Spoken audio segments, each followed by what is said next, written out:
Okay, so we'll talk about Midnight Cowboy now, which comes along 2 years later. And again, other than what's Schlesinger? that? Is it Yep, John? John Schlesinger, who I think his first American film. He was coming out of a film that I've always wanted to watch, and I still haven't. Far from the Madding Crowd, which Mm, is like a real Julie Christie. Tony literary thing. Thomas Hardy. And I would highly recommend. I wish again I should have gone downstairs and um, got it to bring up to show you the book that was written on Midnight Cowboy, The Making of Midnight Cowboy, which spent a lot of time on James Leo Herlihy and the novel. And you kind of get this dual, flipping chapters. One would be on Herlihy and would be on Schlesinger in his career. And they were both gay men. I think Schlesinger, I don't know if they were both open about it. Herlihy certainly was, I think. He was also friends with Aeneas Nin, the French writer. Mm. Anyway, that was really, and so you don't really get to the making of Midnight Cowboy until, you're like 100, 150 pages in. And the Oh, screenplay and the casting of Voight and Hoffman and everybody else. So, film came out in 69. You've got Dustin Hoffman, whose 2 years graduate turned him into a huge star. And then he made at least, I think, one film that wasn't very successful. I wonder if that was John and Mary might have come next. They re-released some Italian thing he'd done, Madigan's Millions or something. Anyway, but I don't know if that was literally his next film after The Graduate. He may have taken some time off. And that was such inspired casting because to come out of The Graduate, I'm sure everybody uh, wanted to turn him into either, to keep doing The Graduate Part Two, mm, or they tried to make him a romantic lead in John and Mary. And he wants to play this just real kind of dingy street character, yeah. walks with a limp and living off the street. And it was kind of courageous for him to take that and the risks involved in his career. And then at the totally the opposite end of the spectrum, you've got this unknown, John Voight. And I remember reading other people they considered for the part. I think I know Keir Delu. I Mm. always say that wrong. How do I say it? Well, I say DeLea, but I don't even know. Okay. I've never No, read I it. have no idea. It's just Keir English Delu, nickname, so yeah. Keir Delu was considered, I think, for the part of Joe Buck and may have had it Oh, at one point. wow.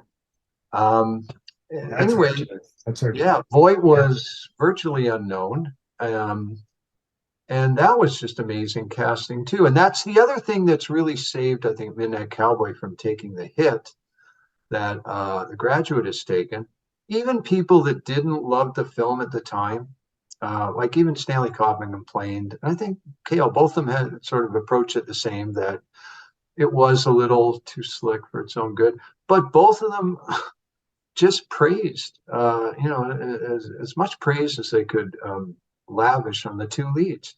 No Mm. matter what you think about whatever might be dated about the film, you just never see a film, I don't think, with two side by side performances, lead actors that are that good and that different.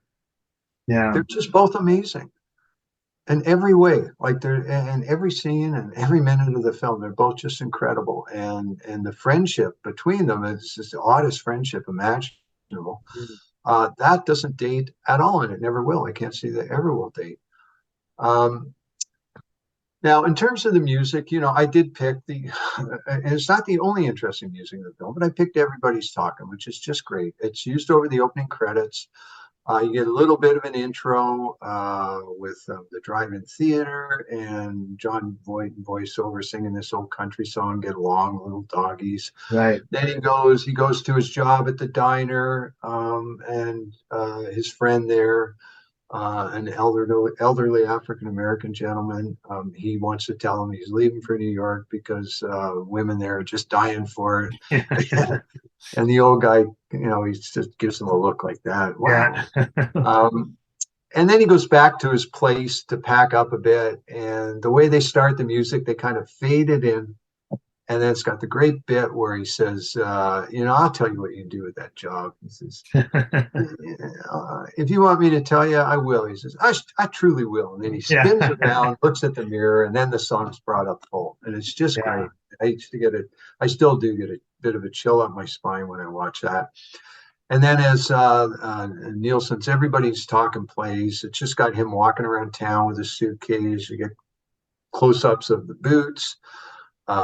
Mid shots, camera pulls back, and it's just him walking around town. And it finally stops, I think, when he is staring in the shop window where his grandmother used to work. Great song. And don't they bring it back a bit or something? Don't they? Yeah. Doesn't Do it they sort of bring extend in the first, like, I I remember the don't last time I know. watched it, like I was surprised, like still early in the film, but it was almost like it was still in the intro of the movie. Like it was like in the Well, it's the opening credits. Yeah, the no, credits but are there was playing. but even after that first sort of 3 minute use of it, I Oh, remember it came back like 10 minutes later or something, I should have like a checked that. little snippet of it. I thought it was very effective, but Yeah. I don't, I'd have to see it again. But I should have checked that. You might be right. I just so strongly identify it with the opening credits. The backstory, and I found something that I never knew when I was looking around tonight online. So the backstory I had always read, even Dylan himself said this in one of those Rolling Stone interviews. He did a Rolling Stone interview around the time of Nashville Skyline. And he said right in that interview, I'm sure it was, John Landau interview, he said that Lay Lady Lay was originally commissioned for Midnight Cowboy. oh wow, And he said he was fine with that. Like he was actually wrote it for Midnight Cowboy, but then he said, but they ended up using that Fred Neil tune. yeah, Because Fred Neil wrote Everybody's Talking. right. Now tonight I read, I should have gotten the date of this Wow. story. Dylan disputing that. So he's really arguing with himself. Wow. He says that he wrote Lay Lady Lay, figure this out, for Barbra Streisand in 19 no, of course the song was already written, but he wrote it with her in mind. So I don't get that at all. Yeah, that's interesting. What context was she? Yeah, I don't know. Now I love Lay Lady Lay, but I don't think it yeah, would have been as good over the opening credits of not the opening credit. That'd be weird. well, Yeah, maybe they could have used it elsewhere. Yeah. Everybody's Talking is just perfect for that. yeah, it's great. I haven't really thought about the lyrics in connection to, everybody's talking at me. I can't hear a word they're saying. I guess it's just John Voight, living inside his head or something. Yeah. But just sound wise, it's just such a perfect song for that opening. Oh yeah, yeah. Again, look some stuff up. The film was released. Now the song actually was released as a single in '68, and it did nothing. Mm. Nilsson put it out. It just made that, it peaked at, it made that bubbling under chart. Right. Billboard used to have their bubbling under chart, songs that couldn't even make the top 100, but I guess they're sort of lurking at the edges of it. So it comes out in '68, does not much of anything. The film is released May 25th, '69, and then they re-released the single, and by October 11th, '69, it has peaked at number 6. For some reason, I thought it hit number 1. It didn't. It got up to number 6. Okay. But that was pretty big. Still, I didn't know that they released it in '68 and didn't really Wow. Wow. Was that Nilsson's first big hit, or definitely his first big hit. yeah. And he has a real breakthrough. '72 with Nilsson Schmilsson and Without You and Coconut. Without You and I don't know if Midnight Cowboy. He had the one album Nilsson sings Newman. I don't know. Right. I should have checked the date on that. And then he had another one called Aerial Flying Pandemonium or something. Okay. So he wasn't doing much on his own at the time until he's talking. Now that's the highlight for me, but there are at least 2 other things that are really interesting in Midnight Cowboy. The other thing that's great, and I almost could have chosen this, but the Midnight Cowboy theme by Toots Thielman. He's got an S at the end of his name. Would you actually say Toots Thielmans? I don't know. Okay. He's a jazz Belgian, I think. plays the harmonica and probably other instruments.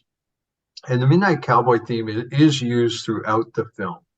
And it's often used when they're shooting street scenes in New York, and some really memorable cinematography. It's got the one, you may even remember this, where he's walking around town with he's always got that huge radio. It's almost like a boombox Right. with him. And he's walking, and John Schlesinger changes the coloring around him. So it goes day, night, and all the neon and everything. Oh, wow. But it looks like Joe Buck is fixed right in the same position. And computer graphics weren't nearly as barely existed then, if at all. So how he did these match shots, it's very impressive visually. That turns up all over the place. That's great. And Toots Thielemans later did a really memorable harmonica music for Sugarland Express. Oh, really? I love his music in that. Yeah. So that's one thing. And the other thing's really interesting. You remember the famous party scene, the kind of Warhol I wanted to try and watch that again. I mean, I tried to find remember it. it visually, but I don't remember the particulars at all. So couldn't find it to send to you. I guess just the film company or Warhol's estate or somebody didn't want it online. Anyway, they used this song called Old Man Willow. And it's very strange. It's got this kind of weird instrumentation. It goes it doesn't go like that at all. But I looked it up, and it's done by Elephant's Memory. Now, does that ring a bell with you?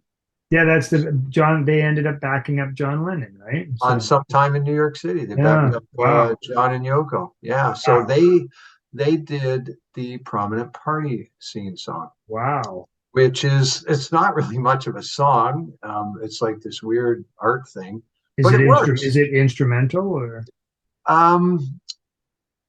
No, you have some really weird vocals in the background. Okay. Yeah, it's not just instrumental. So that's in the film too, and it's not anything I would ever listen to as a standalone, but it works really well in that scene. Wow. That scene is great, because he gets dosed. Joe Buck gets dosed with LSD, and he's having the time of his life. Rizzo Hoffman just hates all these people. He really wasn't even invited to the party when the invitation was given. It was given in this diner they were sitting at. They just gave it to Joe Buck, and Rizzo got his back up. And then Joe says, "Hey, you're invited too. Unless I bring my buddy, I'm not going," or something like that. So he goes, and it's got the one great line where he's shoving food into his pocket, and Viva comes up to him in this really snotty New York accent. She says, it's free. You don't have to steal it. And he goes, "Well, if it's free, I ain't stealing it." And then Joe Buck goes off, and he gets involved with Brenda Vaccaro. I shouldn't mix up movie characters' names with the actresses' names. Yeah. Boyd goes off and gets mixed up with Brenda Vaccaro, and then it ends with he falls down the stairs, which is the first sign that he's doesn't have, his time is short. Whatever he's got, it's getting worse. But Joe Buck puts him in a cab, and then he goes off with Brenda Vaccaro. So that's a memorable use of music too. And there is another song that's used briefly that's interesting. It's do you remember the creepy scene where Joe Buck is Voight's sitting in a diner, and he's down on his luck at this point, and he sits across from this woman and her son, and she's just really weird. She keeps putting this plastic spider up to the son's head, and he's sort of freaked out by that, and he spills sugar out all over the place in his soup. And during that scene, there's a song called, very dim in the background, it's called "He Quit Me," and Warren Zevon wrote the lyrics to that. Oh, wow. Really? Yeah, it's not a great piece of music, but just imagine that, in Midnight Cowboy, there's a song that Warren Zevon wrote the lyrics to. I think they changed the title from either "He Quit Me" to "She Quit Me," or vice versa. Yeah. So that's also in the film. The soundtrack, I think it did pretty well. The Midnight Cowboy theme turned into a hit do you remember this piano duo, Ferrante and Teicher? Yeah. Okay, so they also I found out that they did a cover of American Pie. Oh, really? But they had the top 40 hit with the Midnight Cowboy theme, not Toots Thielemans himself. Oh, wow. Wow. Um, it's not the iconic soundtrack that The Graduate is, but Right. I can still picture the album cover. You used to find it in bins all the time. It's got still from the film of Mm. them kind of in a doorway together. And I don't know, is there anything else I need to say about the music? I think they go back to, the famous scene, and there's another reason to match these films. They both have a famous final scene on a bus, right? Mm. Yeah. Midnight Cowboy's got where Hoffman dies in his arms. And I think they go back to the Toots Thielemans music. And I think they also share a shot where you get the point of view of them looking at all the people on the bus looking back. I forgot. That's another thing that makes Mm. those two things together.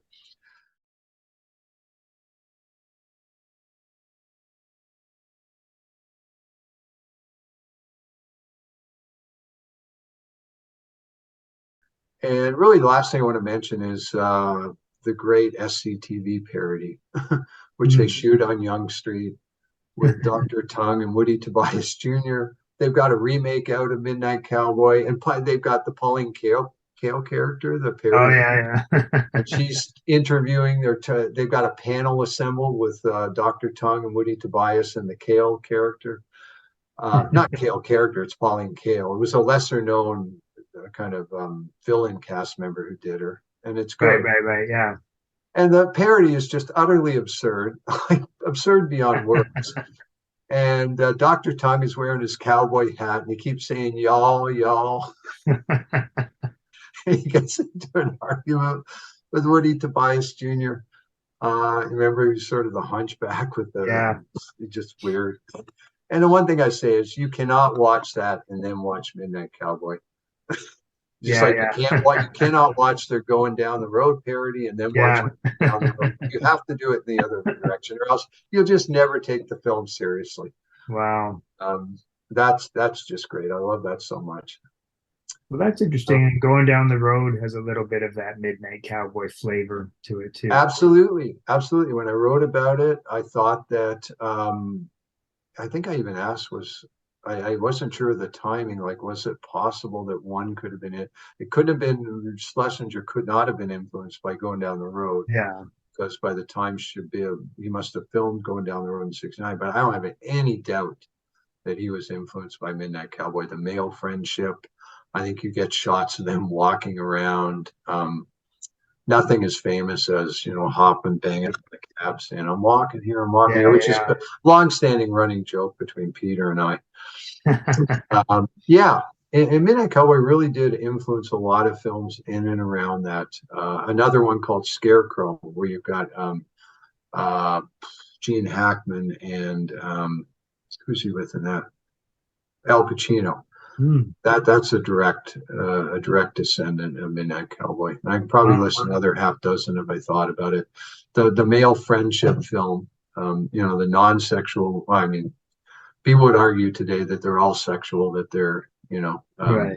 the homosexuality is just there, just not acted upon. Baked But in. then you get into Altman did California Split, and they're all over the place. Wow. Great Yeah, film. I can imagine everybody's talking in going down the road. It just feels musically like the sort of thing that would be in there. So wow, it's Yeah, amazing. absolutely. Schlesinger, he was a major director after that, in terms of how his films were reviewed. He had the one pretty big success with Sunday Bloody Sunday, which was the one that Cale, she used to alternate with Penelope Gilliot, Right. and then Gilliot wrote the screenplay for that. And I apparently those two didn't get along that great. I know I read differing accounts of that, but Mm. Cale did sort of make a point to say it wasn't her kind of film, but she said something nice about the screenplay. Something Oh, about okay. "I salute Penelope Gilliot" where ships passing in the night or something like that. Right. Right. Um, And then after that, he had a couple of big budget films that just flopped. He made a big war film called Yanks with a very young Richard Gere, I think the Oh, year wow. after Looking for Mr. Goodbar. But Really? even before that, and I've always wanted to see this, and I have a feeling you'd have to pay a lot of money for a DVD. He tried to make his own Nashville. Oh, It was wow. called Honky Tonk Freeway, and it came Really? out with great fanfare. Yeah, and it just was crucified by the critics. Wow. 77 or 78. Wow. And he made a one, and I'm doing everything backwards here. 75, he adapted Nathaniel West's Day of the Locust, Right. which actually did get a lot of critical notice. I think, not all critics liked it, but it got a certain amount of critical acclaim. It's with Karen Black and Donald Sutherland, and it's got a big cast. Burgess Meredith. So, he had a bit of a checkered career. I think one of his last films is one I actually like. He was still around in 1990, and he made this creepy film called Pacific Heights, Oh, I've which seen that. I can't remember anything yeah. about it, but I Well, know I've it's seen it. got the weirdest premise, and it just genuinely gets under your skin. It's about Michael Keaton, who goes around and makes money, or it's not clear exactly how there is a way he makes money out of it, but he moves in and he just makes life miserable for his landlords and surrounding tenants. He goes out of his way to make all this noise, but then he gets to where the landlords can't evict him, Hmm. and somehow that's a money making scheme for him. Wow. Now the film is supposed to show you how he makes the landlord's life a living hell, but for me, all I could think of is how many problems I used to have with my neighbors in terms of noise. Yeah. The film really got to me that way. And after that, I don't know, he made another film. He died, within the next few years after that. Okay. Well, Interesting guy, very distinguished, proper English gentleman. we'd be remiss not to mention the distinguished political views of John Voight in later years. Oh, I can't tell you. I'm glad you brought that up. It is so hard for me and so Um, difficult for me to reconcile. like him and James Wood, James Wood, best James friends. Woods, I can more easily see it just Yeah. because, I don't have any special attachment Yeah. to He's James never like Woods. really, yeah, a He warm played really, he character or something. generally played creeps in films. Yeah. But John Voight was this guy who was Joe Buck, and then he made, I think he was kind of the typical liberal Hollywood Yeah. guy. He made a film called Conrack, with which I'm now trying to see. I'm kicking myself. I missed it the other night on Hollywood Suite, and I didn't realize how hard it is to order now, and you can't seem to stream it anywhere. He made a film called Conrack, where he played a teacher in the South, teaching a classroom of just African American kids. I think he was just sort of a left guy. And then, yeah, he completely, again, Clint Eastwood's not a shock, but with John Voight, it is. And it Yeah. actually pains me a little bit. I don't want to over dramatize, but it makes me sad to think of what the direction he went, and fighting with his daughter, all the Well, public yeah, I shots was with his thinking of that too. Yeah, the whole daughter. I drama think with she's that. disowned him. I don't know Oh if yeah, he's tried she to disowned him some reconcile. time ago, I think. Yeah. Yeah, I'm glad you mentioned that. All He's right. still alive though, right? Yeah. I think so. Yeah. Yeah, he is. Yeah.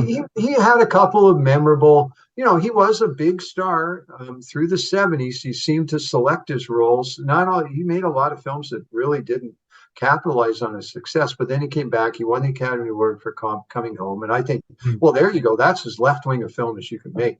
Hal Ashby's Coming Home. Yeah. Jane Fonda and Hal Ashby. Um, yeah, I think he is really, really good in that. I don't begrudge him the award he won for that at all. He gives this just amazing speech at the end to a room full of high school kids. Um, and then he became kind of a character actor, and he's very good in Heat, which was on the Sight and Sound Top 200 list, Michael Mann's Heat. Right. He would take smaller roles and he'd be very good in them. But by that point, yeah, I think he'd made the move to right wing politics. And only time you're ever going to see him interviewed now is on Hannity or something like that. Yeah. Yeah. So weird. Yeah. Dustin Hoffman, of course, went off in the other direction, and he's kind of I think, sort of Hollywood liberal elite, and just Yeah. supported all these, causes and what have you. Yeah. Wow. Real odd couple there. Yeah. Okay, that was good, Scott. We're plowing our way through as we make our way to the finish line in 2023 or Yeah. 2024. We're only a month and a half in, so I think we can Yeah. get it. Okay. Okay, sounds good, Phil. Thanks, Scott. We'll meet again, and Yeah. we'll talk to Say you later. hello. Say hello to everyone. Okay. Take care. Yep, sounds good. Bye-bye. Bye-bye.